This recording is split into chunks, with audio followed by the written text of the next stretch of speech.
Hola, hola, hola.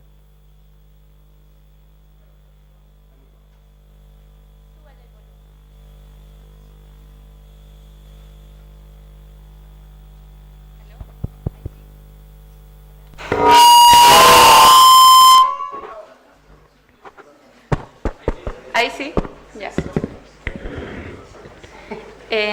Bueno, con ese sonido. Señoras y señores, muy buenas tardes.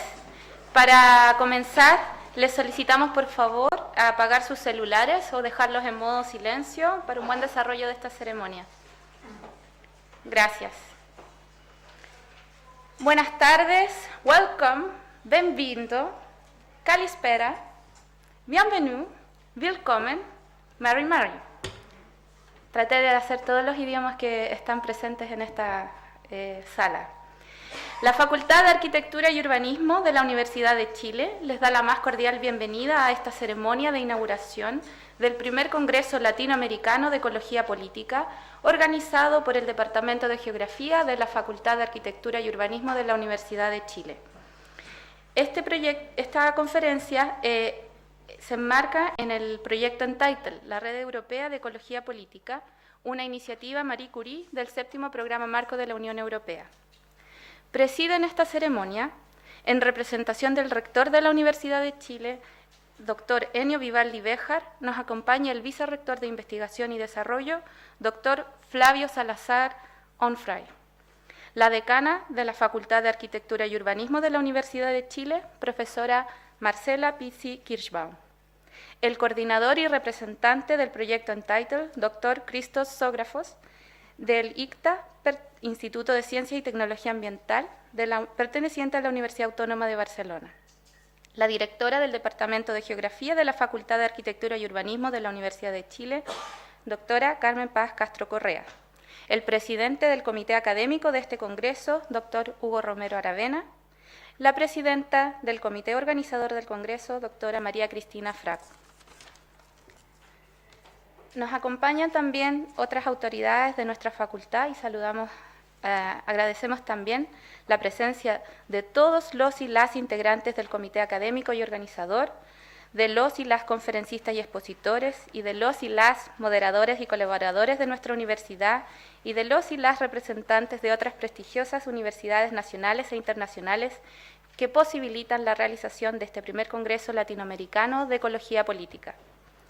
Por supuesto, también agradecemos la presencia de todos ustedes, público general, expertos y académicos de todo el mundo que ven en este encuentro una gran oportunidad para explorar, conocer, reflexionar y debatir sobre las problemáticas de la ecología política en América Latina. Una especial mención para todos quienes nos ven en la transmisión en vivo que se realiza vía streaming en el sitio www.uchile.cl. Para iniciar las intervenciones de inauguración de este Congreso Latinoamericano de Ecología Política, invitamos a pasar a este podio a la decana de la Facultad de Arquitectura y Urbanismo de la Universidad de Chile, profesora Marcela Pizzi Kirschbaum. Decana, por favor. Muchas gracias. Saca tu lápiz.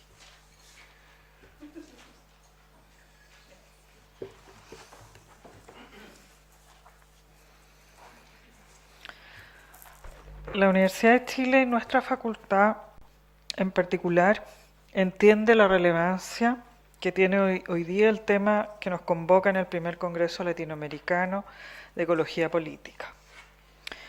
Sobre todo los desafíos, ¿no es cierto?, que representa esta temática en los modos de ver y entender la generación de nuevos saberes, capaces de articular conocimiento científico, acción política, formas de gobernanza y el rol de los diferentes actores frente a los grandes desafíos socioambientales presentes y futuros.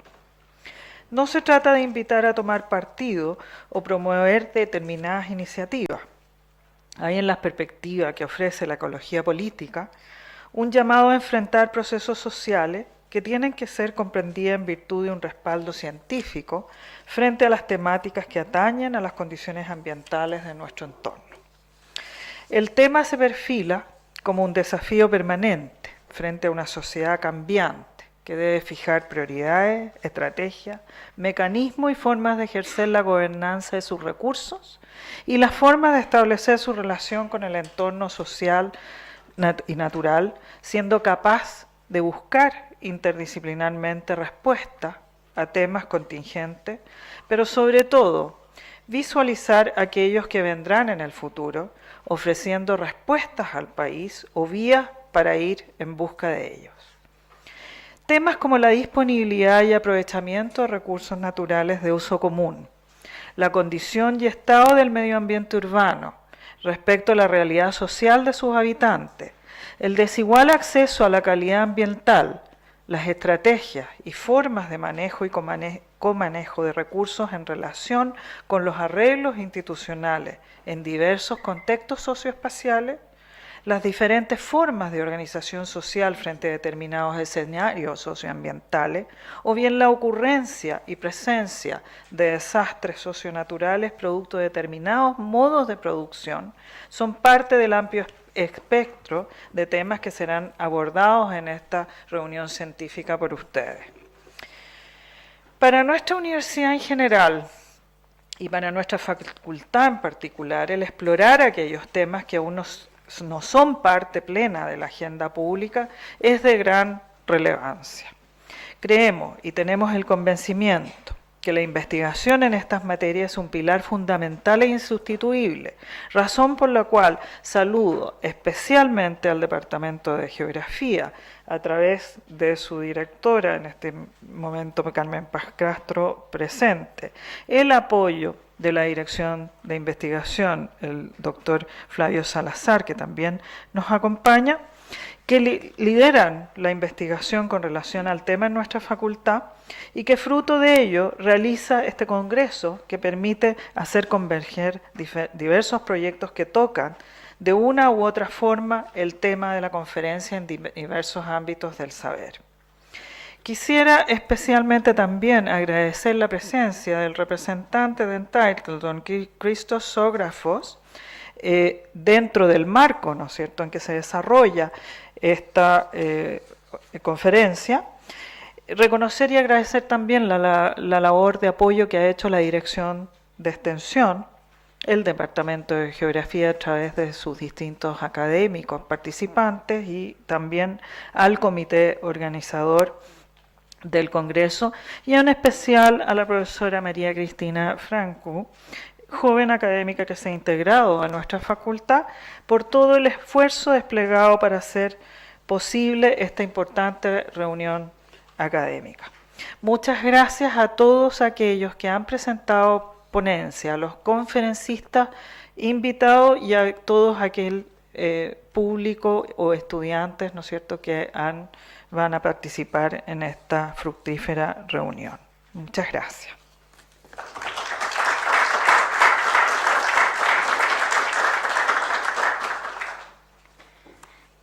Agradecemos las palabras de la decana Marcela Pizzi Kirschbaum. A continuación, nos dirigirá sus palabras de bienvenida el representante y coordinador del proyecto Entitled, el doctor señor Christos Zographos. Por favor.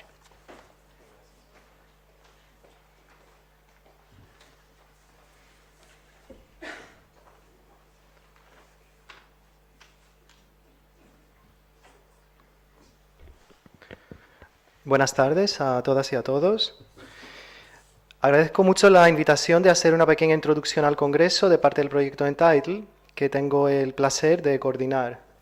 Les voy a ocupar solo por unos 5 minutos más o menos para darles una idea sobre nuestro proyecto y sobre cómo entendemos la importancia de este Congreso para nuestro proyecto y más en general. El Congreso Latinoamericano de Ecología Política se realiza en el marco del proyecto Entitled, que es la Red Europea de Ecología Política, una iniciativa de Marie Curie del 7º Programa Marco de la Unión Europea. El proyecto Entitled se compone de un grupo de 11 entidades e incluye universidades, consultoras y ONGs desde Europa, Oriente Medio y América Latina. Y aquí pueden ver los logos de nuestros socios.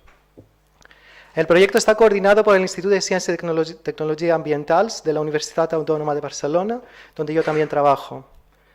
En el marco del proyecto se forman 18 investigadoras e investigadores predoctorales en su mayoría, pero también postdoctorales en el campo de ecología política.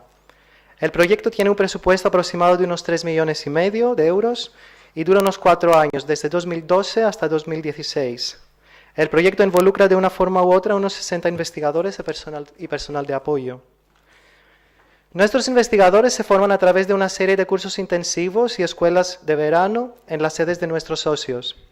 En estos cursos se forman tanto en términos de investigación, por ejemplo, con cursos sobre metodología, teorías, etc., como en términos de su capacidad profesional más en general, por ejemplo, desarrollando sus capacidades de comunicar su investigación y sus resultados, preparándose para buscar empleo en la academia y fuera de ella, aprendiendo a colaborar con la sociedad civil, etc. También nuestros investigadores e investigadoras se forman mediante la realización de investigación en ecología política para sus proyectos individuales de doctorado y sus proyectos postdoctorales, donde colaboran con sus mentores que son profesionales con experiencia en el campo de ecología política y quienes también trabajan por el proyecto. El proyecto en general pretende crear una red de conocimiento internacional y fomentar una colaboración estable en estudios de doctorado que tenga en cuenta el carácter multidisciplinar que requiere la formación en el campo de ecología política. Y ahora unas palabras sobre el Congreso. Este Congreso es uno de los 2 congresos internacionales que organizamos dentro del marco del proyecto. El siguiente será en Coimbra, Portugal, en principios de 2016. Este Congreso de Santiago es el único evento grande que organizamos fuera de Europa y lo hacemos con ilusión. A lo que se refiere al proyecto, un objetivo de los congresos es comunicar la investigación que se hace dentro del proyecto. En este sentido, les animaría a atender las mesas redondas organizadas por nuestros fellows y también las sesiones organizadas por ellos en colaboración con académicos latinoamericanos, donde esperamos que surja una convergencia enriquecedora de visiones y conocimientos entre académicos de América Latina y Europa. Sin embargo, desde la perspectiva de Entitled, los congresos también representan una oportunidad de crear vínculos entre gente interesada en ecología política y así ayudar en la forma que se puede a diseminar conocimiento sobre y conocimiento desde la perspectiva analítica de la ecología política. Como seguro bien saben, la característica más especial del análisis de ecología política es su enfoque en temas del poder. Así, la ecología política estudia la relevancia que tienen las relaciones de poder para la producción de cambios y conflictos ambientales. También estudia el peso de poder desigual sobre decisiones ambientales y la capacidad de las respuestas sociales a retar dichas decisiones y cambios. Personalmente pienso que en el contexto latinoamericano en el cual nos encontramos, es un contexto donde nuevas dinámicas como las de postneoliberalismo y neoextractivismo, dos de las temáticas de este congreso, conviven codo a codo con otros legados, como el de colonialismo, pero también el de una fuerte tradición de iniciativa y respuesta popular. Esto no solo hace el enfoque de ecología política imprescindible para entender las implicaciones de esas complejas convivencias para el futuro de las sociedades latinoamericanas, sino también ofrece una gran oportunidad para enriquecer la propia disciplina de ecología política con conocimiento innovador a través del estudio de esas relaciones socioambientales en América Latina. Así que con mucho interés e ilusión espero ver el desarrollo de este congreso. Me gustaría acabar con unos pocos agradecimientos. Primero nos gustaría agradecer a la Universidad de Chile y su Departamento de Geografía de la Facultad de Arquitectura y Urbanismo por su apoyo logístico y organizativo, proporcionándonos espacio e infraestructura necesaria para hacer el Congreso. Segundo, pero no último en importancia, me gustaría agradecer la labor incansable de nuestras socias y socios de Entitled acá en la Universidad de Chile, específicamente María Cristina Fragu, Beatriz Bustos, Marín González, Enrique Aliste y Hugo Romero, que junto con otros miembros del comité organizador han hecho posible ofrecernos lo que anticipo ser un evento intenso y estimulante y sobre todo creativo. Muchas gracias.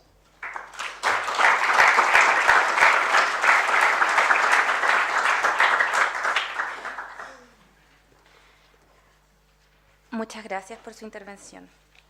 Para continuar, nos entregará su mensaje de bienvenida la presidenta del comité organizador, profesora María Cristina Fracu.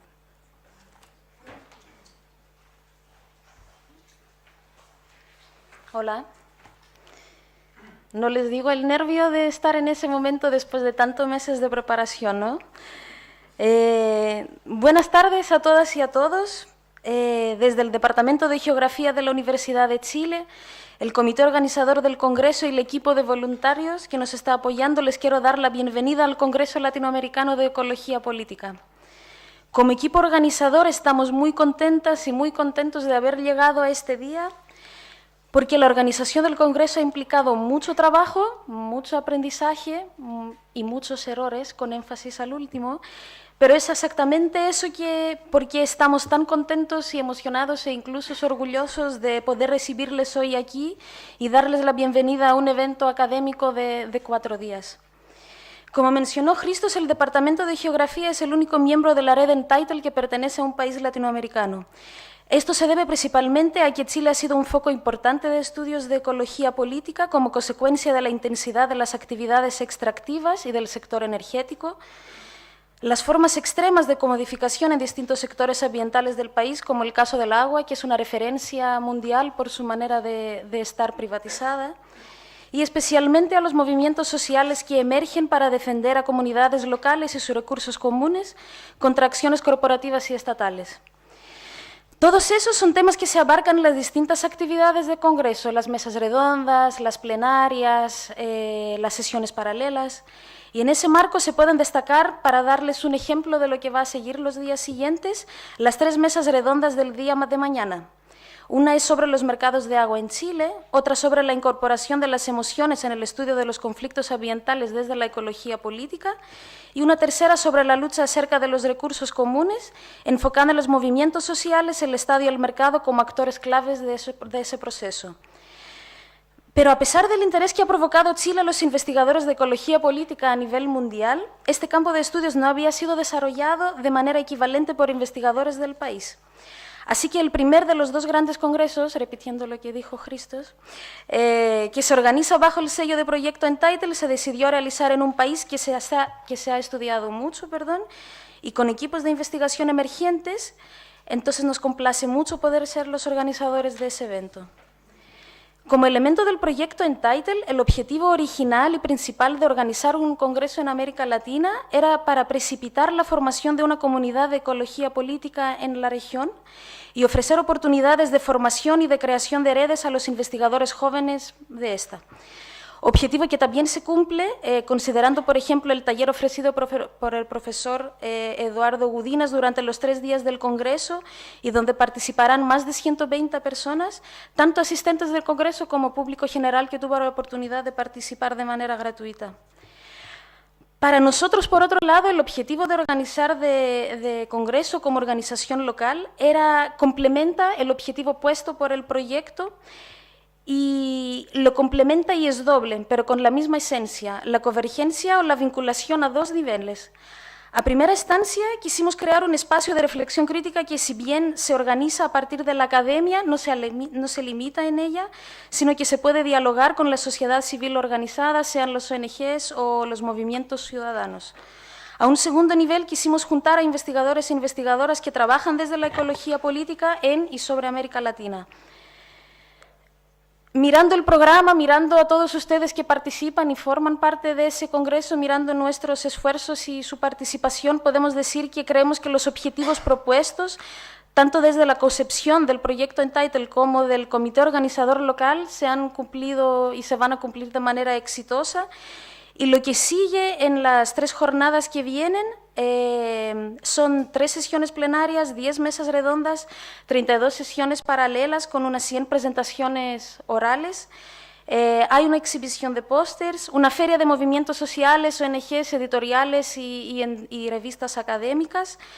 Y todo eso implica la participación de unos 200 participantes provenientes de unos 15 países de todo el mundo que presentarán en 3 distintos idiomas. Finalmente, para cerrar y seguir con la ceremonia, lo único que me gustaría decir es impulsarles a aprovechar de la instancia que se ha creado como un espacio abierto e invitarles que no consuman el evento, sino que lo disfruten como una actividad, ¿no? como algo del cual forman parte y que sin ustedes no se habría realizado. Muchas gracias, bienvenidas y bienvenidos. Gracias.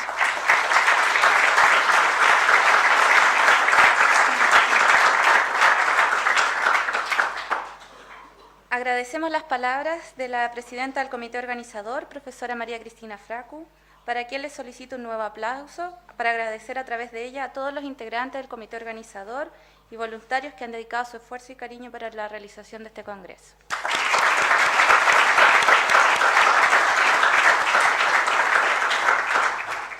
Finalmente, y para dar por inaugurado de manera oficial este primer Congreso Latinoamericano de Ecología Política, invitamos a dirigir unas palabras al vicerrector de Investigación y Desarrollo de la Universidad de Chile, doctor Flavio Salazar Onfray.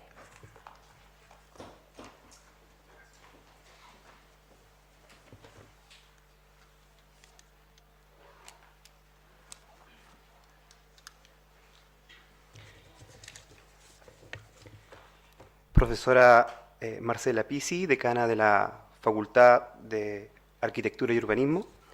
Doctor Cristos Sógrafos, investigador del Instituto de Ciencia y Tecnología Ambientales de la Universidad Autónoma de Barcelona y coordinador organizativo en Title. Profesora Carmen Paz Castro, directora del Departamento de Geografía de la Facultad de Arquitectura y Urbanismo. Profesor Hugo Romero, presidente del Comité Académico del Congreso Latinoamericano de Ecología Política. Profesora María Cristina Francú, presidenta del Comité Organizador del Congreso Latinoamericano de Ecología Política. Autoridades universitarias, comunidad universitaria, participantes del Congreso, invitados especiales, amigas y amigos. Quiero, a nombre del rector de la Universidad de Chile, doctor Enio Vivaldi, quien gustosamente hubiese estado hoy día presidiendo, presentando este congreso en su calidad de rector, se encuentra de viaje, por lo tanto me encomendó que lo representara a nombre de la Universidad de Chile. Primero, quiero serles franco que cuando el doctor Vivaldi me encomendó esta tarea y vi el título de Ecología Política, tuve que reconocer la ignorancia de que no sabía muy bien cómo ubicarme, no entendía mucho. Pero a medida que fui obteniendo información, obviamente que me di cuenta que este congreso y esta reunión tiene un lugar estratégico en lo que estamos pensando como Universidad de Chile. Quiero, primero que todo, darle la bienvenida a nombre de la universidad a todos los invitados nacionales e internacionales. Y quiero destacar la importancia que tiene este encuentro para las visiones que existen en la Universidad de Chile respecto a estos problemas que tienen un carácter amplio y que tienen que ser abordados desde muchas perspectivas. Quiero destacar el carácter internacional, pero principalmente latinoamericano de este encuentro, pensando de que en Latinoamérica tenemos una historia común, una visión común, una forma de abordar los problemas que debe ser común y que obviamente nosotros estamos muy interesados en seguir implementando. Obviamente, también desde el punto de vista de la inserción internacional.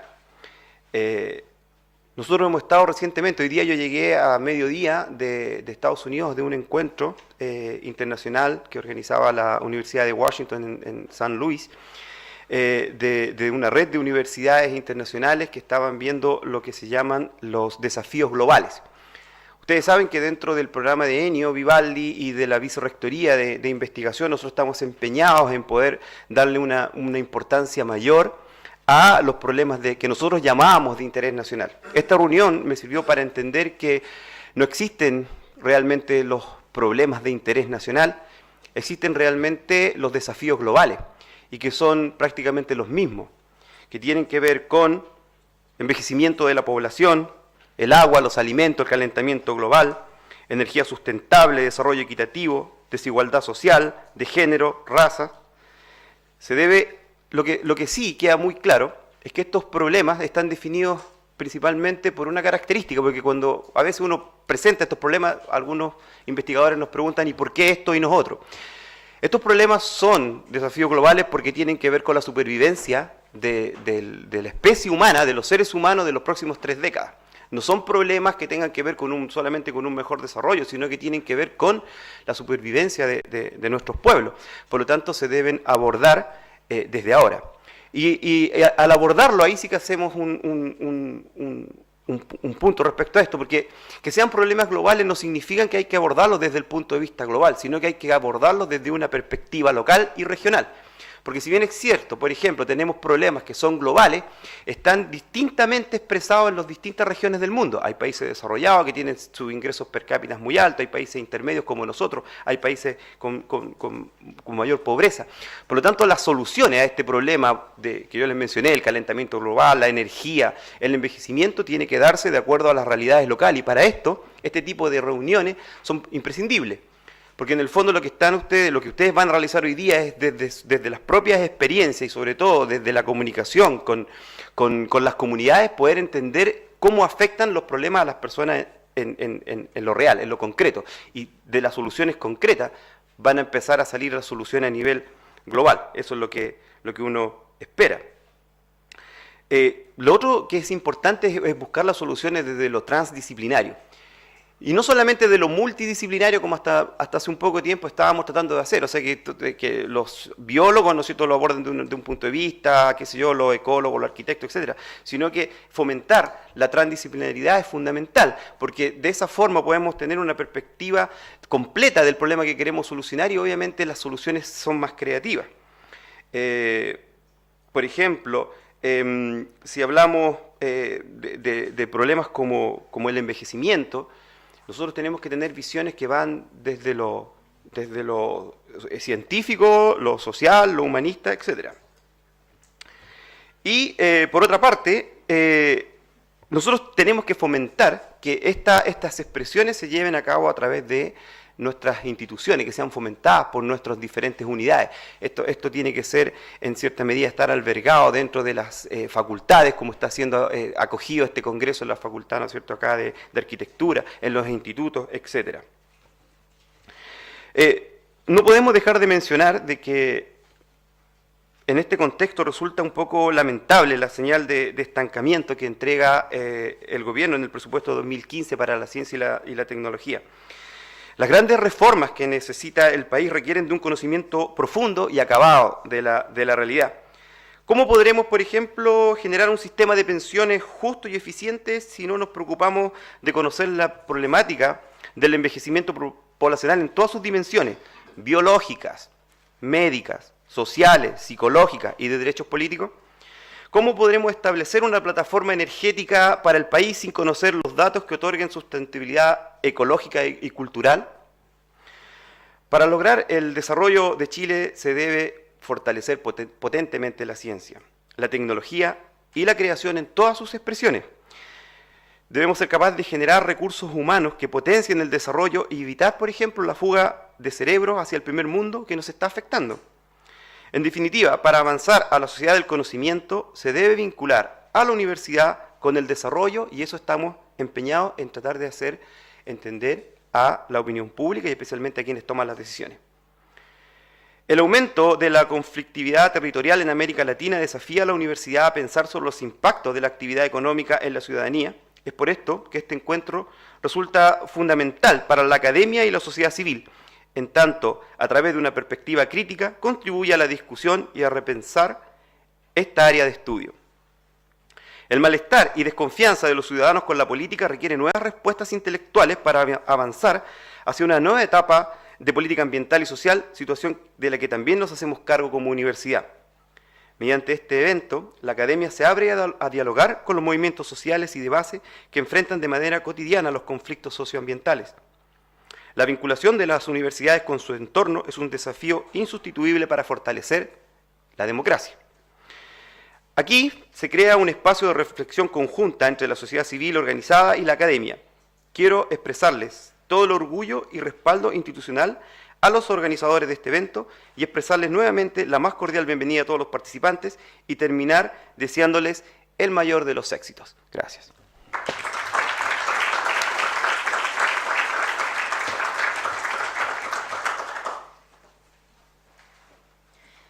Agradecemos las palabras del señor vicerrector. Aprovechamos de agradecer la presencia del vicerrector y la decana, quienes deben retirarse en este momento para cumplir con otros compromisos ya pactados. Aprovecho también este momento para avisarle a la gente que está ahí en la escalera que aquí adelante hay asientos, acá también. porque vamos a dar inicio a las actividades académicas de este primer congreso, así que pueden acercarse, instalarse aquí cómodamente, por favor. Sí, por un tema de seguridad tienen que dejar espacio en la escalera. Gracias. ¿Ya? There are seats in the front row para los que... Acentos en primera fila.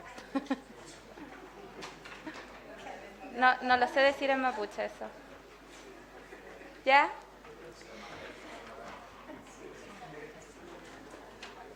Bueno, iniciando ya las actividades académicas de este primer Congreso Latinoamericano de Ecología Política, hemos invitado al señor Antonio Elizalde Evia, quien, a pesar de contar con un currículum profesional y académico destacado y reconocido internacionalmente, nos ha solicitado expresamente que lo presentemos como sigue.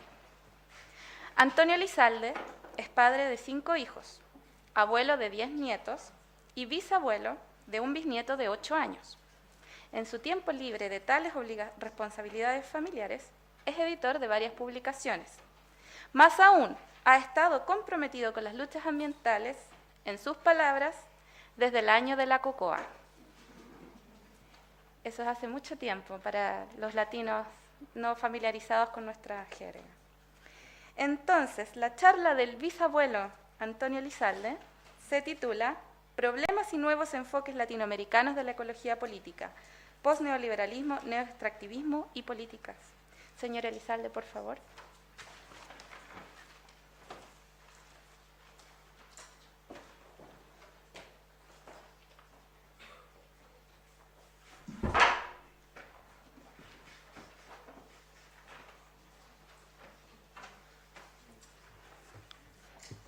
Buenas tardes a todos y a todas. Quiero agradecer a los organizadores por la invitación. La verdad que me sorprendió y la verdad todavía no explico qué hago aquí, pero bueno. Agradezco la posibilidad de poder compartir algunas reflexiones con ustedes, digamos, un tanto reflexiones en voz alta, ¿no es cierto? Yo insisto mucho en mi calidad de bisabuelo por lo siguiente, porque como me contaba recién Joan, una de las cosas a las que uno le teme es la muerte. O sea, Gustavo Wilche muy agudamente lo señalaba, ¿no es cierto?, que en el fondo prácticamente todas las instituciones que hemos creado los seres humanos son en el fondo para evitar ese terror que nos produce, ¿no es cierto?, la muerte, ¿ya?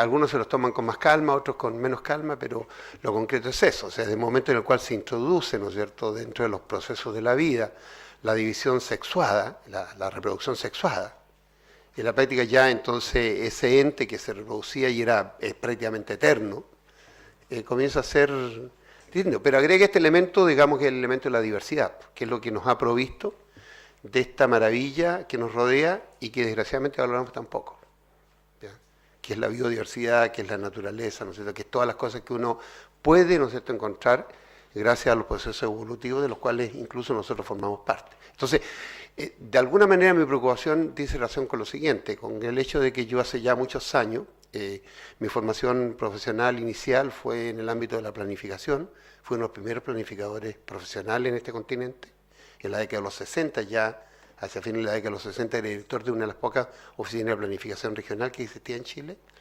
Entonces, en la práctica, uno se acostumbra a hacer cálculos y cierto tipo de estimaciones y proyecciones, y bueno, los datos no cuadran.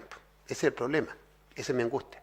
O sea que, en definitiva, cuando uno comienza a hacer cierto tipo de estimaciones, digamos de alguna manera, incluso las más básicas, se encuentra con el hecho de que, en definitiva, no tenemos suficiente planeta para la voracidad con la cual lo estamos explotando. Y otro problema de fondo tiene que ver con algo muy simple. O sea, hemos llegado a un punto en el cual ya no podemos seguir creciendo. Hoy por hoy se plantean, ¿no es cierto?, propuestas en ese sentido, propuestas que yo llamo de recuperación de la sensatez, de la cordura, perdida, ¿ya?, en este mundo de absoluta exuberancia. Y entonces el problema tiene que ver con que a la larga hay una cierta urgencia, porque el tiempo va transcurriendo, y lamentablemente los seres humanos no tenemos y ni disponemos de los tiempos de que sí dispone el planeta, ¿ya? Hay muchas cuestiones que no sabemos y de las cuales estamos teniendo alguien que siga de una manera más o menos rigurosa lo que han sido los informes del panel de cambio climático, va a ir dándose cuenta cómo las que eran las hipótesis, por así decirlo, pesimistas de hace una década atrás, hoy por hoy son las hipótesis, ¿no es cierto?, optimistas. ¿Ya? Porque en el fondo ya pareciera ser que inevitablemente se nos van a agregar varios grados de temperatura a la isoterma planetaria. ¿Qué decir, no es cierto?, de este tipo de fenómeno que hoy describía el Mercurio en la mañana, que estamos enfrentando el septiembre más caluroso de prácticamente la historia desde que hay registros respecto a las temperaturas? Entonces, en ese contexto, mi preocupación, y por eso señalo, porque la preocupación es, pues, bueno, yo me voy a morir como todo el mundo, ¿no es cierto?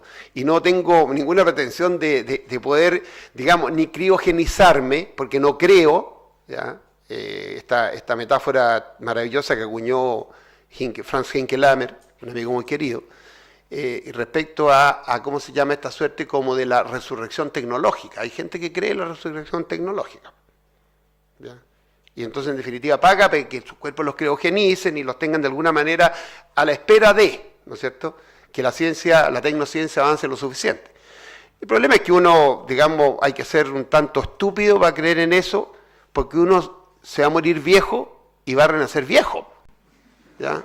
De manera entonces que en la práctica no sé cuál es el negocio, digamos, ¿ya?, que se puede estar haciendo al respecto, pero bueno, entonces hay una suerte de confianza que mucha gente deposita, ¿no es cierto?, en la capacidad tecnocientífica, que yo creo que es la que nos conduce por este camino, digamos, prácticamente al despeñadero. Y entonces mi preocupación está fundamentalmente situada en lo siguiente: yo creo que los niveles de deshumanización a los cuales nos vamos a ver enfrentados prontamente, si es que nos reaccionamos, van a ser inconmensurables. Lo resumo casi siempre, digamos, en el título de esa película, La decisión de Sofía. O sea, muchas personas van a tener que hacer la opción de determinar cuál de sus hijos va a sobrevivir. Y ese es el drama. Y en función de eso estoy acá, porque la verdad es que no me interesa mucho, digamos, participar en estos espacios. Obligadamente tengo que participar a veces, aquí tengo amigos con los cuales me tengo que compartir en eso.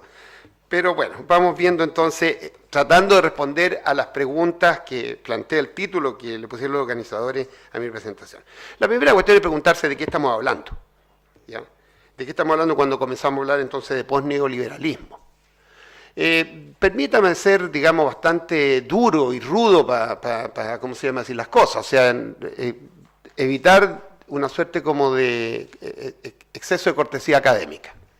Mi impresión, ¿no es cierto?, que detrás del concepto de posneoliberalismo lo que se oculta es una incapacidad para poder romper definitivamente con, digamos, la matriz industrializante, la matriz industrializadora.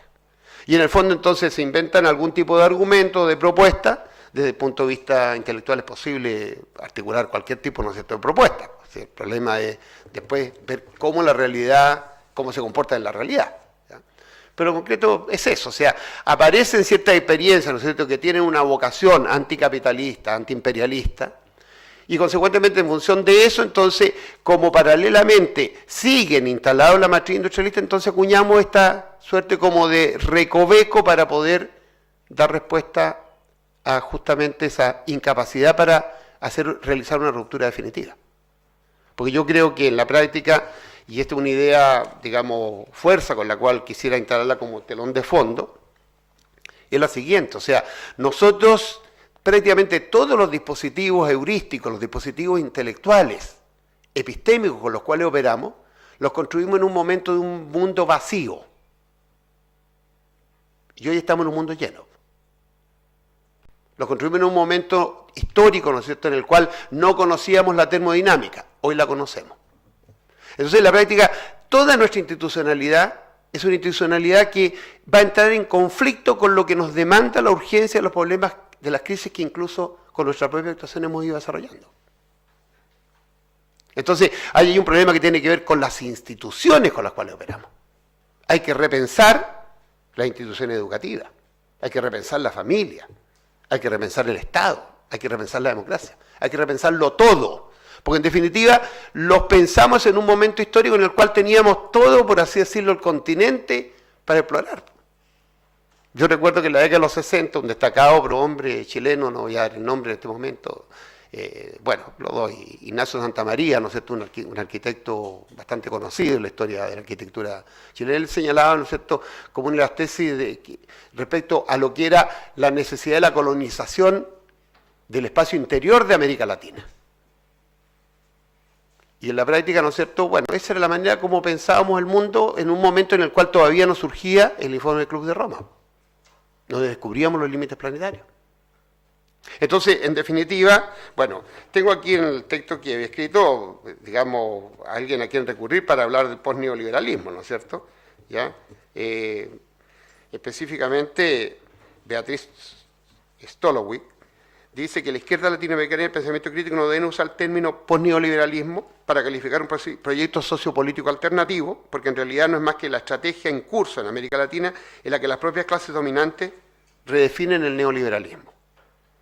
Agrega más adelante, ¿no es cierto?, que con eso se busca fundamentalmente fortalecer y apuntalar el capital, para quien, digamos, en el fondo, el postneoliberalismo de ninguna manera se constituye en un proyecto alternativo, sino que todo lo contrario. Y sostiene que lo que se viene analizando son las estrategias dominantes, porque en el fondo, en muchos casos, esos proyectos autodenominados o autoconceptuados como progresistas, no son, digamos, sino que proyectos postneoliberales. Son proyectos en el sentido de que hay una secuencia, una dependencia del neoliberalismo. Hay una absoluta incapacidad de salir de esa matriz a la cual hacía referencia, que es la matriz, digamos, industrializante, por señalar fundamentalmente, digamos, darle un nombre a la matriz crecimientista. ¿Ya? Aquellos que creen que es posible aún seguir creciendo.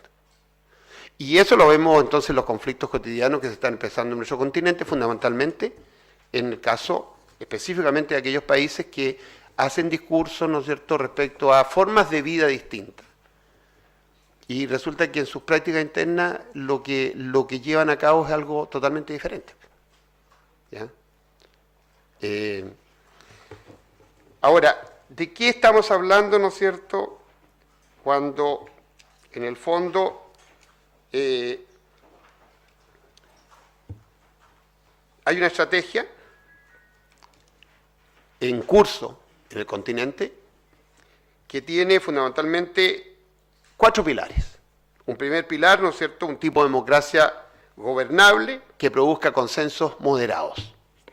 Los chilenos somos especialistas en eso. ¿Ya? Hay que ver, digamos, cómo se hace uso y abuso en este país de la retroexcavadora.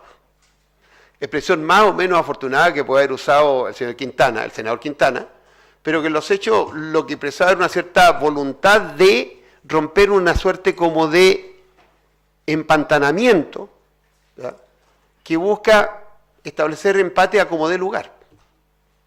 Lo vemos, digamos, específicamente en el famoso caso del penta, ¿no es cierto?, dinero, el penta financiamiento. ¿Ya? Y entonces lo que se trata de buscar, bueno, cómo aquí encontramos en el, digamos, otro sector, aquellos, digamos, elementos que posibiliten entonces que los costos que tengo que pagar se minimicen. Entonces, lo que hemos vivido fundamentalmente ha sido en la política chilena una suerte como de permanente construcción de ese tipo. ¿Ya?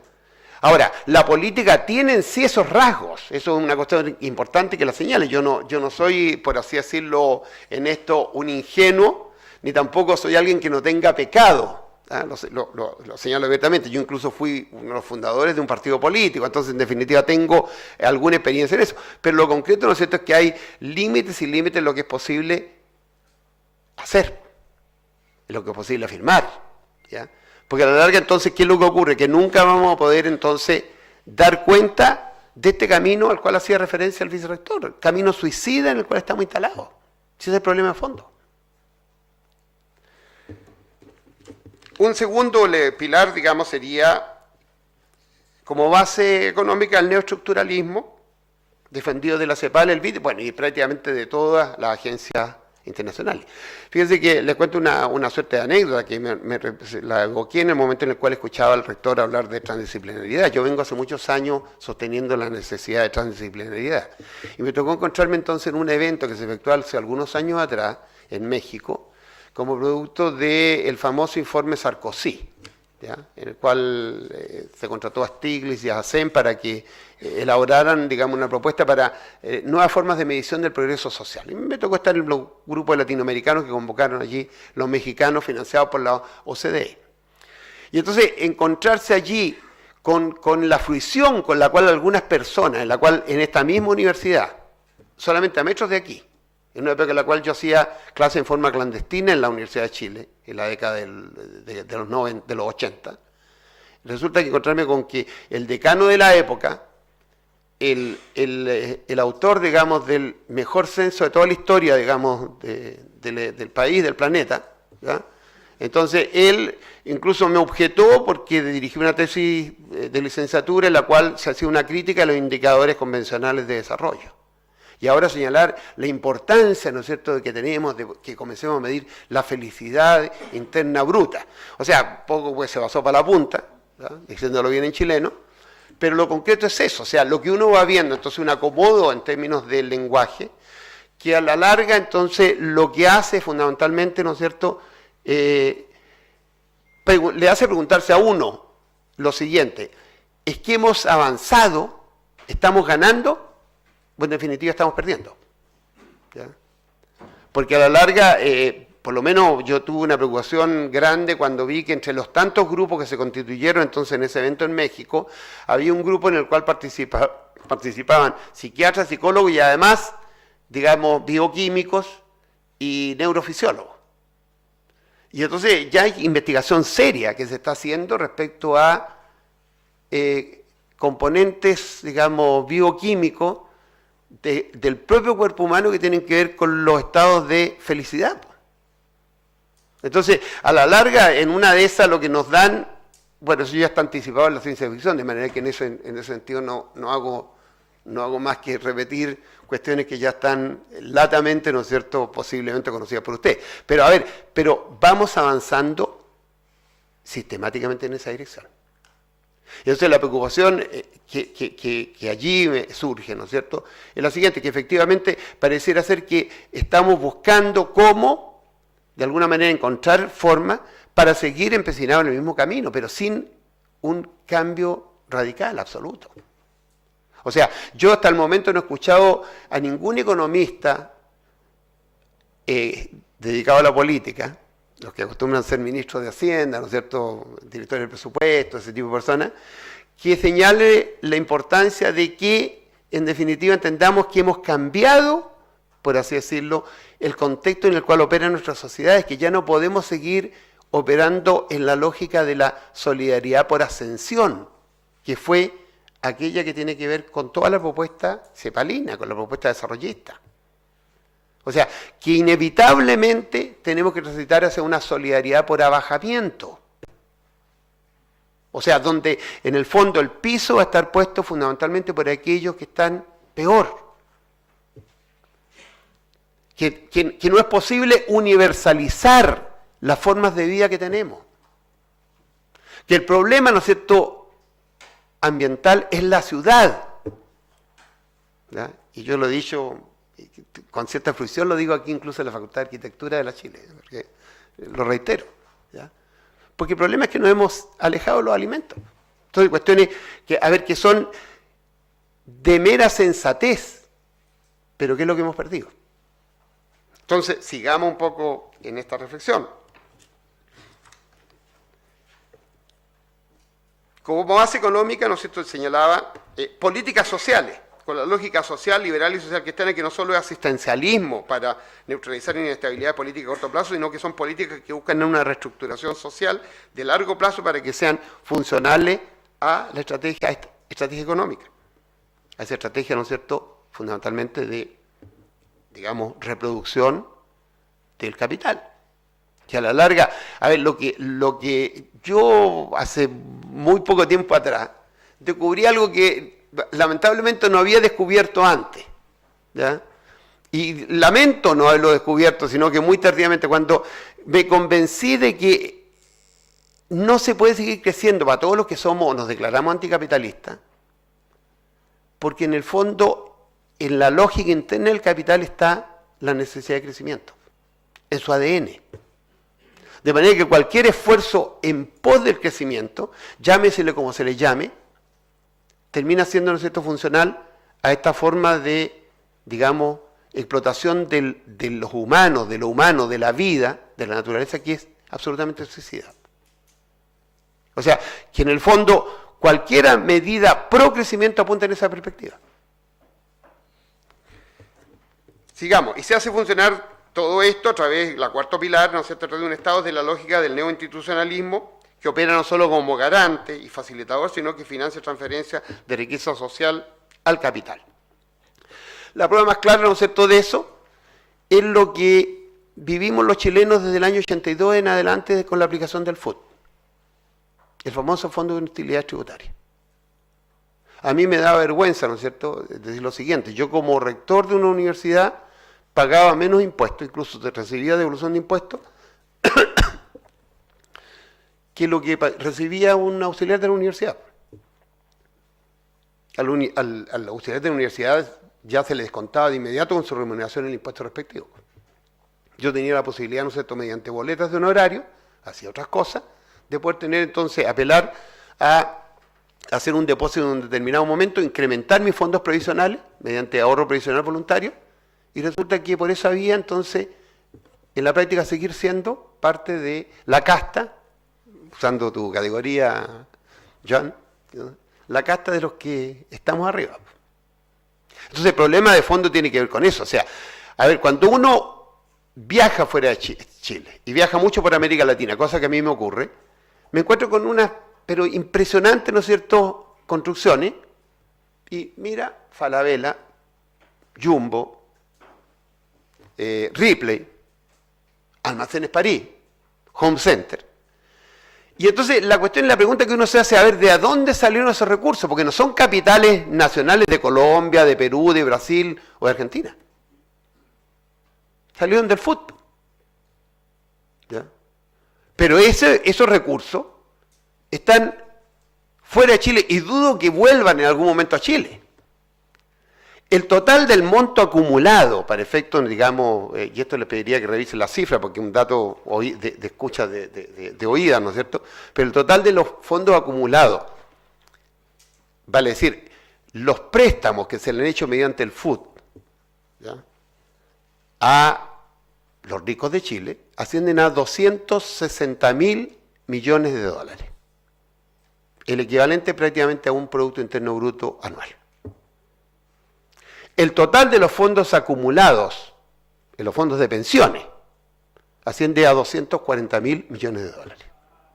Eso le señala más o menos la magnitud de los intereses que hay en juego cuando, ¿no es cierto?, se afectan intereses como los que se están afectando con la reforma tributaria. Esperemos ahora que funcione y que efectivamente se cobre. Bueno, entonces allí estamos con el... Entonces, para decirlo en términos muy claros, yo me cuidaría, trataría de llamar las cosas por su nombre, ¿no? Yo no creo, digamos, en posneoliberalismo, ¿no?, muy claramente. Creo que en el fondo es una suerte como de autoengaño o de una suerte como de conceptuación casi misericordiosa, digamos, un poco excesivamente generosa. Respecto al tema, al segundo tema, el neuroactivismo. Bueno, a ver, yo les voy a contar un poquitito una historia antes de pasar a... y que dice en relación con lo siguiente. Si uno mira la historia de nuestro continente, cuestión en la cual a mí me ha tocado, digamos, vivirla ya durante 72 años, entonces nos vemos con lo siguiente, con que instalemos en el momento en el cual se instalan las políticas de desarrollo en nuestro continente. Hablemos de los fines de los años 50 a los 60.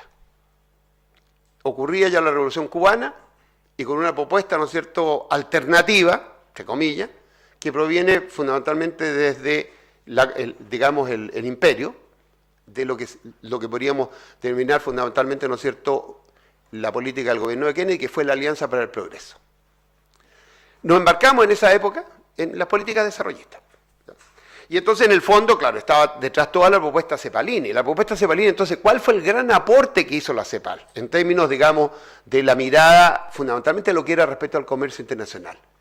El descubrir, ¿no es cierto?, que en el largo plazo, las relaciones que existían entre los productos manufacturados y los productos no manufacturados, vale decir, lo que, digamos, son fundamentalmente recursos naturales, es una relación en la cual se deteriora en desmedro de aquellos que producen recursos naturales. Y eso le llamó deterioro de los términos de intercambio.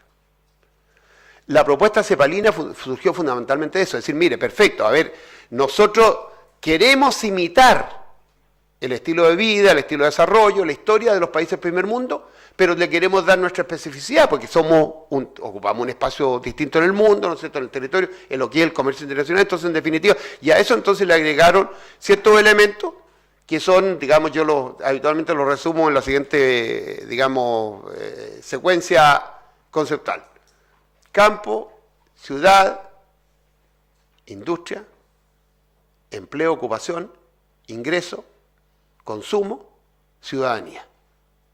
Esa es la propuesta cepalina resumida, ¿no es cierto?, por así decirlo, los 30 y tantos años, 40 años que llevan, digamos, produciendo propuestas al respecto. Perdonen que sea tan digamos, ¿cómo decir?, sintetizador al extremo, pero en el fondo es justamente lo que trato de extremar, esa suerte como de condición propia del pensamiento humano de abstraer, es que lo que nos está llevando, digamos, en esta perspectiva suicida, ¿ya? Entonces, quiero demostrar un poco que la abstracción extrema, ¿ya?, de alguna manera se puede, digamos, incluso manifestar respecto a ese enorme aporte que ha hecho el pensamiento cepalino. Bueno, entonces en esa perspectiva, ¿qué es lo que ocurre? Yo recuerdo que en la década de los 50, un destacado sociólogo español que trabajó durante largos años en América Latina, José Medina Echeverría, identificaba como los elementos que obstaculizaban la posibilidad del tránsito de América Latina hacia el desarrollo, tenía que ver entonces con esto que es esta característica que hoy reconocemos de nuestra hibridación, de nuestra mixtura, de nuestro sincretismo, de lo que se llamaba entonces en ese momento heterogeneidad estructural, ¿ya? Cuando comenzamos a descubrir, se introduce la mirada ecológica, comenzamos a denominarlo de una manera distinta. Ya nadie habla entonces de heterogeneidad estructural, hoy por hoy se habla de diversidad, y más bien entonces esa valoración negativa como un obstáculo, hoy se ve más bien como el gran, digamos, por así decirlo, la gran fortaleza a la cual tenemos que recurrir para poder seguir entonces empeñado en el mismo camino suicida, el desarrollo, el crecimiento, ¿ya? Pero bueno, son los cambios que se van produciendo de alguna manera en las valoraciones de las cosas. Entonces, en esta perspectiva, ¿qué es lo que de alguna manera se fue como experimentando, viviendo? Déjeme para no perderme aquí donde voy, ya. Entonces, en esa perspectiva, la naturaleza era considerada una constante, ¿ya? No se le veía límite. O sea, justamente hago referencia a eso nuevo. En el fondo lo que teníamos un continente, por así decirlo, no recorrido, ¿ya? Un continente no adecuadamente descubierto, ¿ya? Donde había que entonces apuntar al interior. La propuesta, ¿no es cierto?, de conquistar el interior de Brasil, lo hizo el presidente, ¿cómo se llama?, Juscelino Kubitschek, ¿no es cierto?, e instalando la capital de Brasil en Brasilia, para poder irse, digamos, en la perspectiva esta de conquistar lo que era expandir las fronteras interiores del continente, ¿ya? Y entonces en la práctica, ¿qué es lo que ocurrió? Que el problema para muchos durante largo tiempo se planteó era la expansión de la frontera agrícola. Incluso uno ve lo mismo cuando se hace todo un enorme discurso aquí en nuestro país respecto hay parte del territorio que todavía tiene una cierta característica de pristinidad, ¿ya? Pensemos en términos de, ya no tanto, porque están hollando los hielos, digamos, eternos, ¿no es cierto?, ahí de campos de hielo sur y cosas por el estilo. Incluso ahora llegaron a instalar, manifestar soberanía, instalarse y dejar huella humana. Bueno, pero pensemos en esos términos. O sea, hay una mirada en la cual en la práctica, ¿no es cierto?, se piensa que hay que seguir abusando, digamos, expandiendo, a como dé lugar. Y resulta que en la práctica hay allí una suerte, como yo diría, de empecinamiento, reitero nuevamente la expresión, porque si quiero una idea quiero dejar clara esa, suicida. ¿Ya? Ahora bien, en esa perspectiva, ¿qué es lo que ocurrió? Estábamos en un mundo vacío. Hasta ese momento no teníamos conciencia de que estábamos, digamos, de lo que eran los límites planetarios. Incluso cuando surge la propuesta del Club de Roma, surge de inmediato una contrapropuesta desde el continente. La Fundación Bariloche se intenta armar, digamos, y demostrar que aquí había intereses imperiales que lo que pretendían era entonces dejarnos nosotros en nuestra condición de subdesarrollado. ¿Ya? Y resulta que en la práctica el propósito de dejarnos en esa condición de subdesarrollo respondía entonces a esta suerte de maquinación tecnocientífica, de armar unas modelaciones en las cuales entonces se hacían algunas consideraciones respecto a cómo iba a crecer la producción, cómo iba a crecer la población, etcétera, y entonces eso no cuadraban las cuentas y tomamos en ese momento conciencia del problema. Entonces, a ver, el problema de fondo es el siguiente, es que hoy por hoy es negocio para los dueños del mundo, que son, 80 empresas, no más que eso. 80 empresas son los que producen, ¿no es cierto?, 60 empresas, perdón, producen el 80% de, digamos, las emisiones de dióxido de carbono. Entonces, simplificando, digamos que esos son los dueños reales del mundo. Bueno, a ellos lo que les conviene es que hoy por hoy todo se desarrolle, que siga la cosa igual. Ojalá se incorporen también los chinos.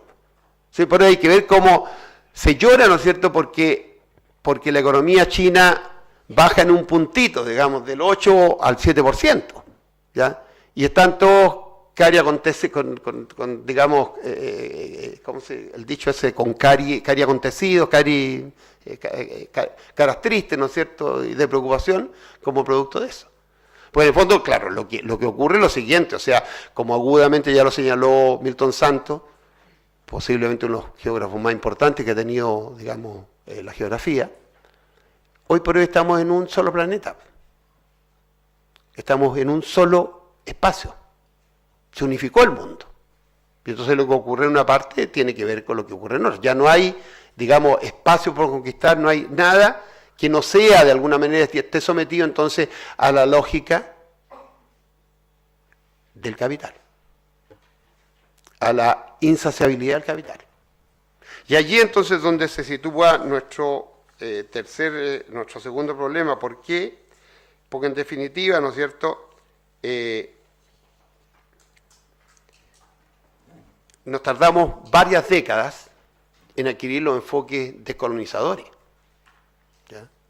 Yo recuerdo, digamos, yo soy amigo de Aníbal Quijano hace ya varias décadas, y resulta que en la práctica las nociones que comienza a introducir, a partir de las cuales se introducen los discursos descolonizadores, que son fundamentalmente aportadas de su pensamiento, son cuestiones relativamente recientes, incluso posteriores al momento en el cual yo conocí a Aníbal.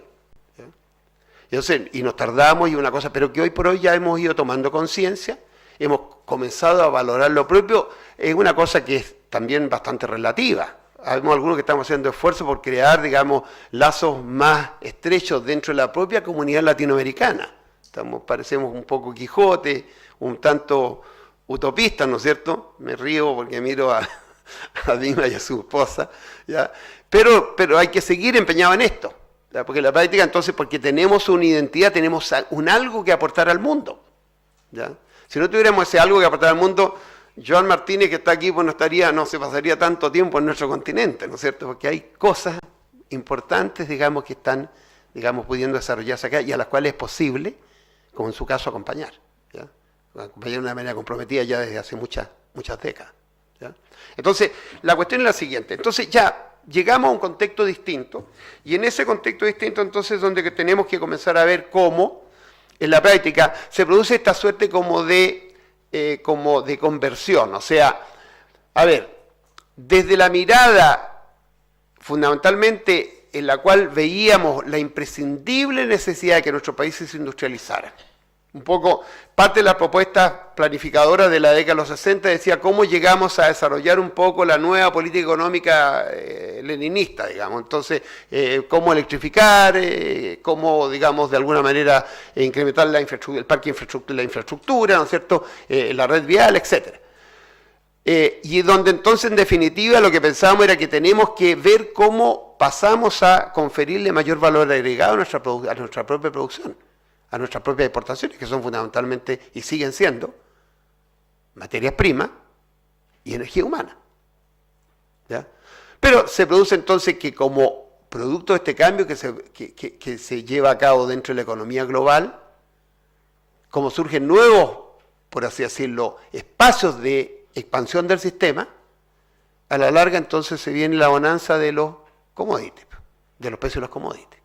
Y entonces hemos estado viviendo en las últimas décadas un crecimiento espectacular de los precios de los bienes naturales, de los recursos naturales, y consecuentemente como producto de ello, claro, eso se ha traducido en una época también de bonanza, que fue similar a la que tuvimos en el pasado, pero que de pronto se nos va a venir y vamos posiblemente a experimentar algo similar a lo que ocurrió cuando vivimos la crisis de los petrodólares. Entonces, perdonen que haga esta referencia un poco a la historia, porque a veces pensamos que el mundo surgió cuando nacimos nosotros, o cuando nosotros nos incorporamos a hacer investigaciones, etc. Entonces hay, digamos, un cierto camino ya recorrido. Los seres humanos acumulamos, fundamentalmente, a diferencia de las otras especies vivas, acumulamos mediante cultura, ¿ya? Y que es una sumatoria, un corpus que va incrementándose, que va creciendo.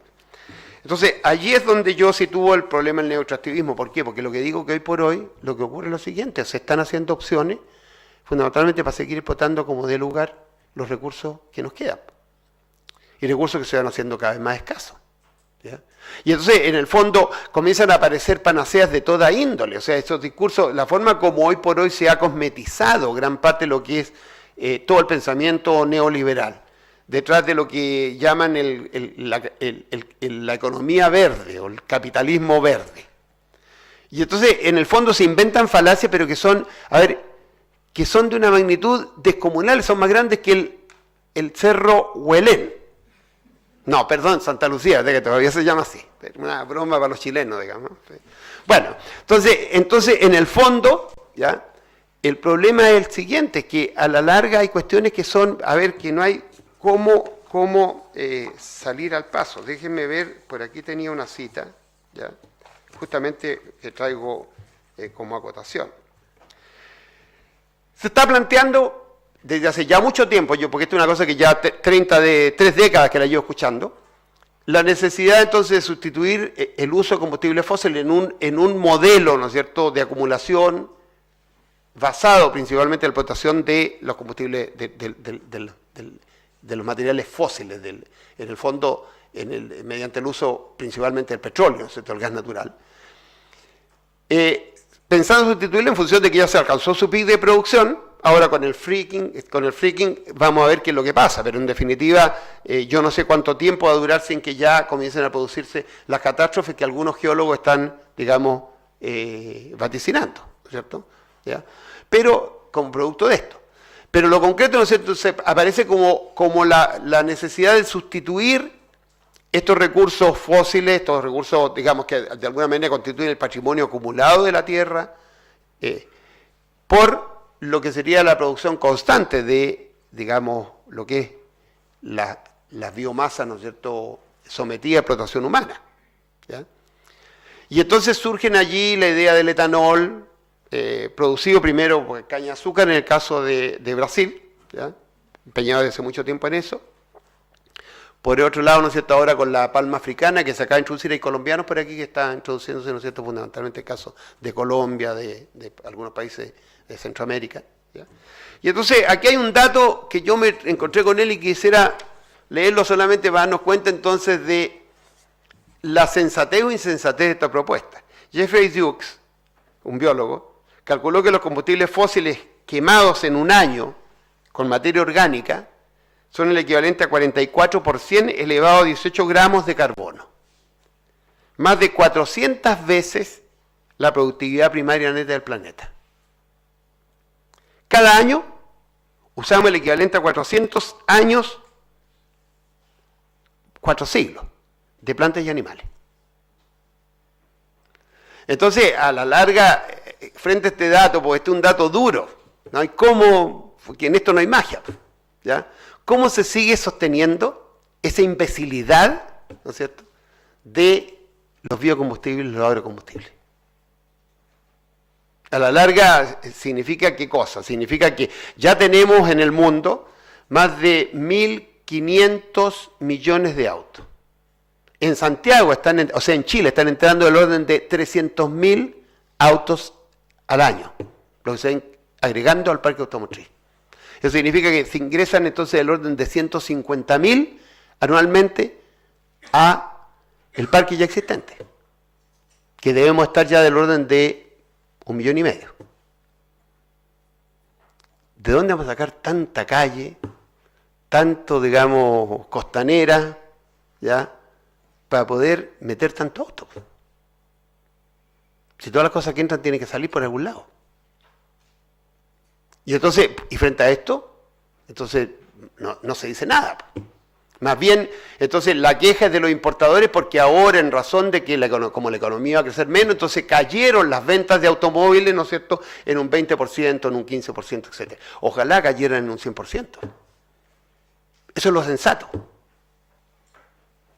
Y allí es donde están situados nuestros problemas. Porque a la larga, entonces, ¿qué es lo que ocurre? Que vamos derivando inevitablemente entonces en la siguiente perspectiva, que cada vez va a ir siendo, la presión sobre los recursos va a ir siendo mayor, la presión sobre los territorios va a ir siendo mayor. Y en definitiva, estamos entonces metidos en un juego, no es el juego este donde todos ganan, sino que es, digamos, lo absolutamente inverso. Es un juego donde todos pierden. E incluso, todavía no hemos diseñado el instrumental para poder medir, ¿no es cierto?, las pérdidas de cada cual. Ese sería un desafío interesante, digamos, ¿ya?, para la academia, ¿ya? Porque a la larga, inevitablemente, ¿no es cierto?, uno piensa en términos de lo que hay, cuestiones que hay en juego. O sea, a ver, los chilenos se supone que requerimos, y tomo las palabras oficiales del gobierno, ¿no es cierto?, requerimos, digamos, modificar una matriz energética en la cual tenemos prácticamente unas energías más caras del mundo. Y para eso, en razón de los niveles de conciencia que ha ido asumiendo la población, hoy por hoy ya no es posible producir de cualquier manera. Consecuentemente, entonces, tenemos que ir progresivamente avanzando en la perspectiva de recursos, digamos, de formas de generación de energía mediante lo que sean, ¿no es cierto?, recursos no convencionales. Tenemos que recurrir a energía fotovoltaica, energía eólica. También la energía eólica y la energía fotovoltaica en algún momento van a generar problemas. Entendamos que cuando se sigan expandiendo la energía fotovoltaica, como ya está ocurriendo en el desierto en el norte, nos van a cobrar la cuenta ¿quiénes? Los dueños del telescopio, ¿no es cierto?, el consorcio europeo, que financió la instalación del consorcio más grande digamos, donde están, se supone que el observatorio más grande del mundo, astronómico más grande del mundo, ¿ya?, de los cuales incluso la propia Universidad de Chile es socia, ¿no es cierto? Entonces nos van a pasar la cuenta, porque se va a producir algún grado de contaminación lumínica que va a impedir entonces que se pueda mantener esa pristinidad de los cielos, que es lo que logra convencer, digamos, a todos los astrónomos del mundo de que el lugar privilegiado, ¿no es cierto?, para instalar esto es el desierto de Chile, el desierto del norte. Entonces, o sea, a ver, hay cierto tipo de cuestiones que uno aprende a través de la ecología que en el fondo que son cuestiones muy elementales y muy sensatas. Todo cuesta, ¿ya?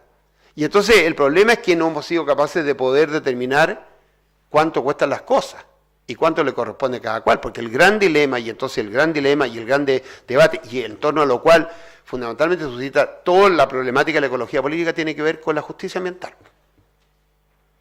Tiene que ver con, en el fondo, el tema del acceso a los recursos, ¿ya?, el acceso a los beneficios derivados de esos recursos, etc. Bueno, me desordené un poco en la exposición que estaba haciendo, me disculpan. Sigo adelante. Entonces yo quisiera fundamentalmente tratar con ustedes de compartir algunas preguntas. ¿Ya? Vamos viendo, metámonos entonces en la parte de las preguntas. Algunas tesis a debatir. ¿Ya? La primera tesis, a ver, bien, vamos viendo si es esto, claro. Perdón. Antes no hablé del tema de las políticas públicas. Yo quisiera, para hablar de las políticas públicas, solamente hacer referencia a una cita de Alain Lipitz, que dice lo siguiente: si no nos ocupamos en tanto ecologistas de política, la ecología política del mundo real se ocupará de nosotros. Si la política urbanística, la política del medio ambiente, la política agrícola, la política del trabajo, la política internacional no se preocupan de los problemas ecológicos, entonces estas políticas producirán efectos perversos, efectos que se volverán finalmente insustentable su continuidad. Y estas políticas insustentables comprometerán la sobrevivencia de la especie, en todo caso una sobrevivencia entre comillas, ¿ya? Hay una cierta sátira allí en eso, civilizada. ¿Ya?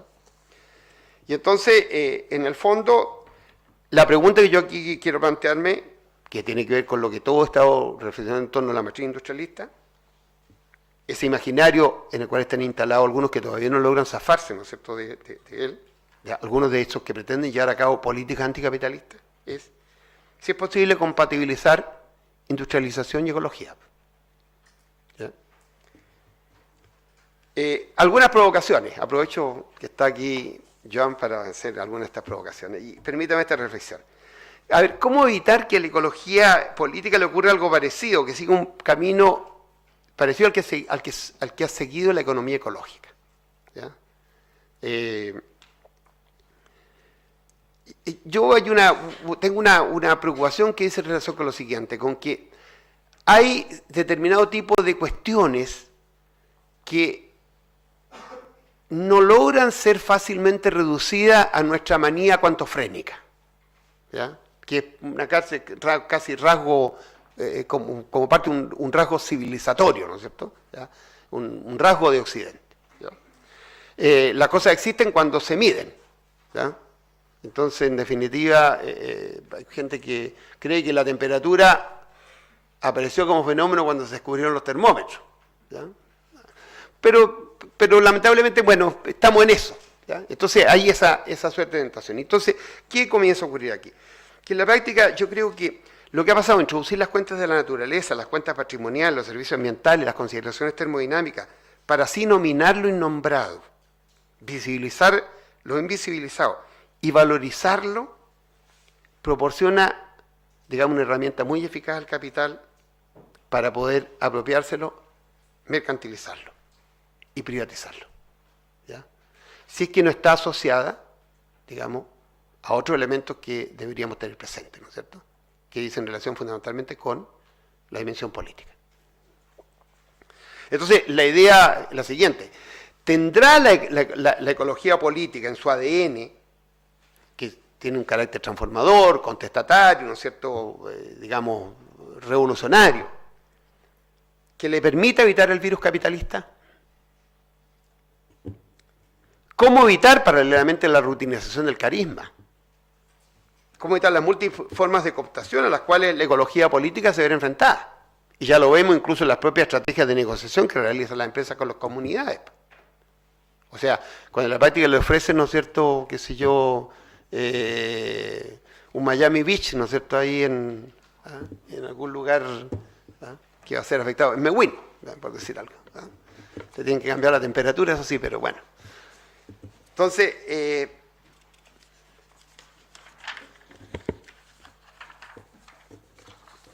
¿cómo estamos de tiempo? Ya, perfecto. Ya. Entonces, bueno, sigamos entonces haciéndonos algunas preguntas. ¿Ya? Estas eran provocaciones, ¿no es cierto? Ahora quisiera fundamentalmente tratar de compartir con ustedes algunas preguntas y que dicen en relación con lo siguiente. Hace un año atrás, un par de años atrás, en conjunto con David Barkin, tratamos de desarrollar un proceso para poder intentar avanzar en la perspectiva de una suerte como de intento de repensar el paradigma científico, ¿no es cierto?, en el cual estamos instalados. Y entonces nos hicimos aquí algunas preguntas que las voy a compartir con ustedes. La primera pregunta es si en el fondo lo que estamos experimentando son crisis múltiples del sistema capitalista. A inicio del siglo XXI el capitalismo mundial prosigue su marcha destructiva sobre los dos fundamentos de la riqueza de las naciones, el ser humano y la naturaleza. Pero no solo genera contingentes cada vez más grandes de personas excluidas y exacerba el daño mental. Los problemas de deuda soberana y recurrentes convulsiones en el sector financiero son quizá el último estertor de una crisis de reproducción del propio sistema capitalista global. La confluencia de esta crisis multisistémica es un primer tema, ¿no es cierto?, que tratamos de abordar. Un segundo tema que tratamos de abordar era el tema de la entropía y los límites del crecimiento. El calentamiento global, la destrucción del ecosistema, el agotamiento del petróleo y los riesgos en el uso de la energía nuclear, entre una larga lista de problemas ambientales, son prueba contundente de la vigencia de las formulaciones tempranas de pensadores del siglo XIX y puestas al día por Georgescu Reagan en los años 70 del siglo pasado sobre el carácter entrópico del proceso económico. Desde entonces viene siendo patente la imposibilidad de seguir con la dinámica del crecimiento inherente en la estructura de las instituciones hegemónicas en el sistema mundial que actualmente impera.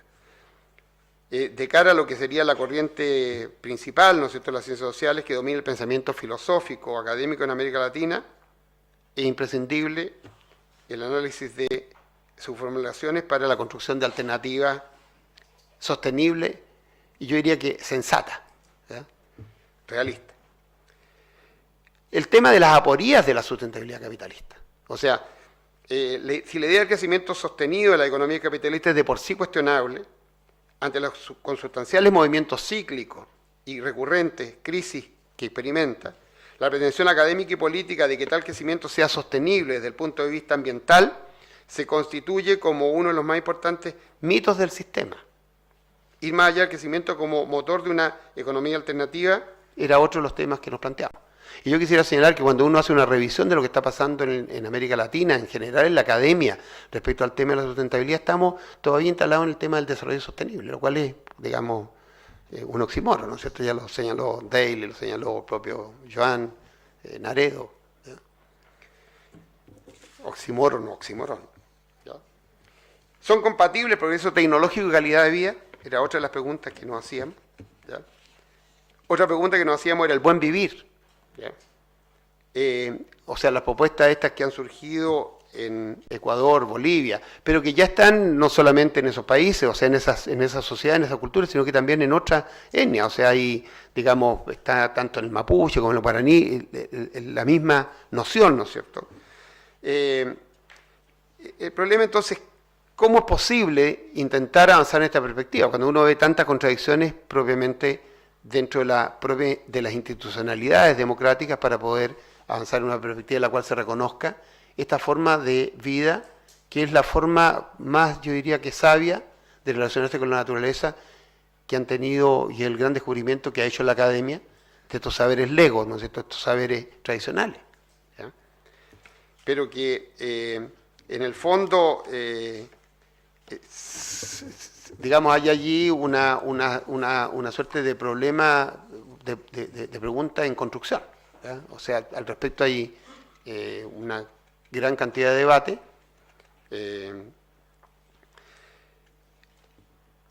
Otra pregunta que nos hacíamos está vinculada con la ética de la vida y el retorno al mercado.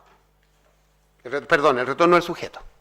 ¿Ya? O sea, justamente el tema de la centralidad que tiene que tener necesariamente en las propuestas que se planteen para apuntar en la perspectiva de la sobrevivencia humana, que es lo que está en riesgo efectivamente, dice en relación principalmente con desmercantilizar muchas de las relaciones en las cuales estamos instalados. A la economía de mercado le corresponde una ética funcional, a saber, una ética instrumental y utilitarista. Se trata de la ética del mercado. Una economía postcapitalista le es imprescindible una ética acorde a sus aspiraciones. La ética de la vida y la teoría del sujeto desarrollada por Dussel y Hinckelhammer son piezas clave no solo para la construcción de un nuevo paradigma social, sino para las concepciones necesarias que hagan que la vida humana sea posible y otras formas de vida. la autonomía y ¿cómo se llama? Y principios de otro mundo posible. ¿Ya? El cuerpo de la teoría tradicional de la ciencia social y el análisis económico obran al servicio de la realidad vigente. El racionalismo matemático y el positivismo, inserto en una metodología individualista, construye los marcos epistemológicos desde los cuales estos paradigmas han pretendido negar la posibilidad del cambio social. La filosofía política crítica, en cambio, defiende la idea de que la dinámica de la sociedad humana no obedece a leyes eternas. La inclusión de este horizonte de reflexión era otro tema que nos parecía imprescindible de discutir. Y fundamentalmente cuando uno se encuentra con experiencia en nuestro continente de diversos grupos sociales involucrados en experiencias de este tipo, ¿ya? Y de las cuales, digamos, tenemos conocimiento gracias al relato que nos hace, ¿no es cierto?, personas como Joan, como el propio Dimas, ¿no es cierto?, como Gustavo Esteva, otras personas en el continente. Y lo que yo considero que es la pregunta principal de hacerse, sobre todo cuando estamos pensando en términos de política pública. Hay una noción que dice relación fundamentalmente con ver los procesos en términos del curso, digamos, de un curso de agua, de un curso de los ríos, ¿ya? Y uno puede operar, estoy siguiendo aquí alguna idea de Jorge Riechmann, ¿no es cierto?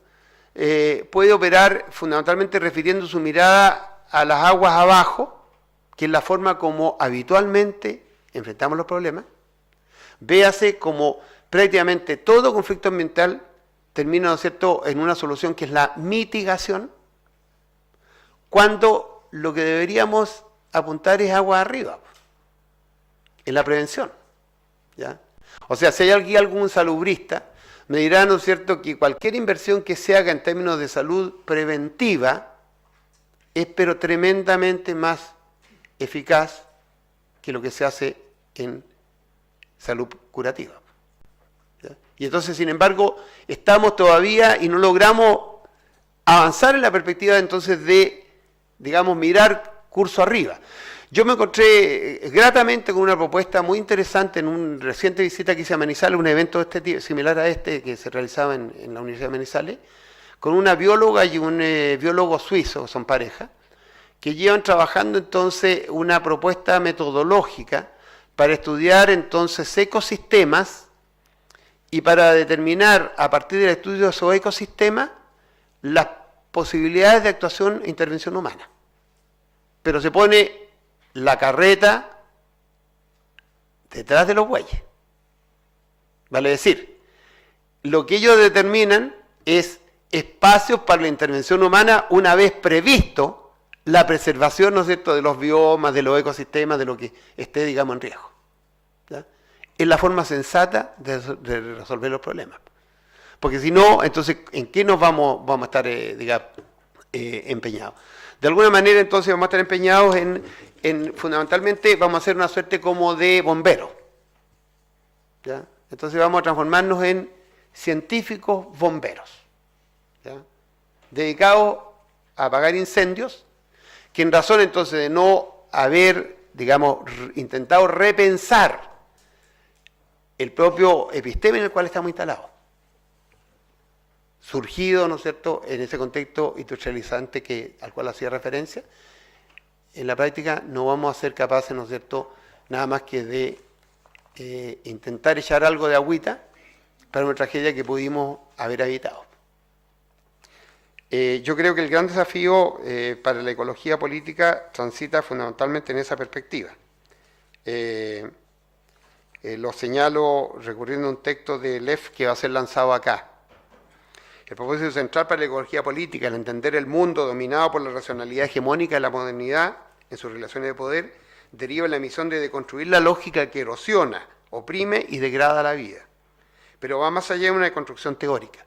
Implica una tarea epistemológica que apunta a construir y legitimar otras lógicas de sentido, otros derechos del ser capaces de disolver la institucionalidad de la racionalidad instaurada en teorías y en prácticas que gobiernan el mundo, al tiempo que se construyen e instauran por derecho otros modos de producción, otras lógicas de poder, otros mundos posibles, consistentes con las condiciones de la vida.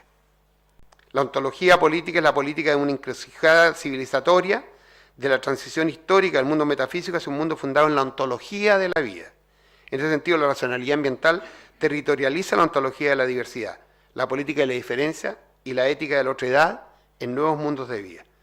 La sustentabilidad es el horizonte de tal propósito, de esta apuesta por la vida. Un objetivo no alcanzable mediante la restauración ecológica y la racionalidad hegemónica por la vía de la modernización ecológica, por el iluminismo de la razón y por la verdad científica.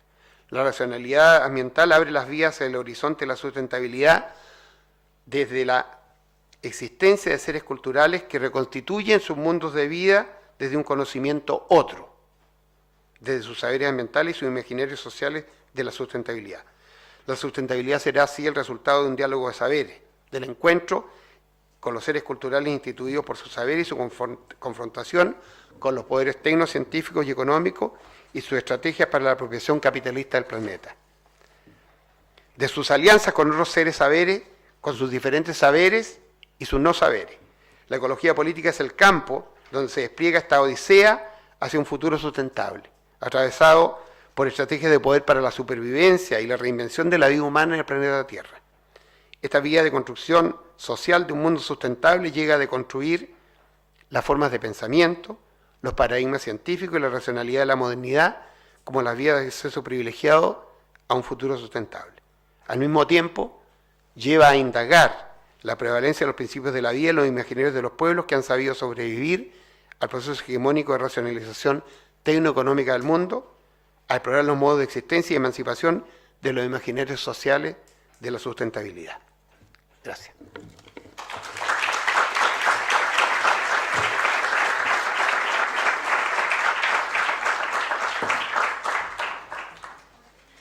Agradecemos la presencia del señor Antonio Elizalde Evia y lo despedimos con un fuerte aplauso.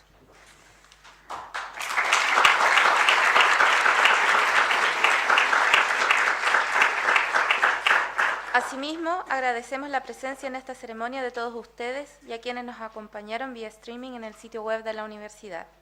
Los dejamos invitados a las diferentes actividades que comprende el programa oficial de este congreso y que se desarrollará durante toda esta semana en las dependencias de esta facultad. Como cierre de esta ceremonia de inauguración, los invitamos cordialmente a un vino de honor que se realizará en el hall central a un costado del auditorio. Muchas gracias.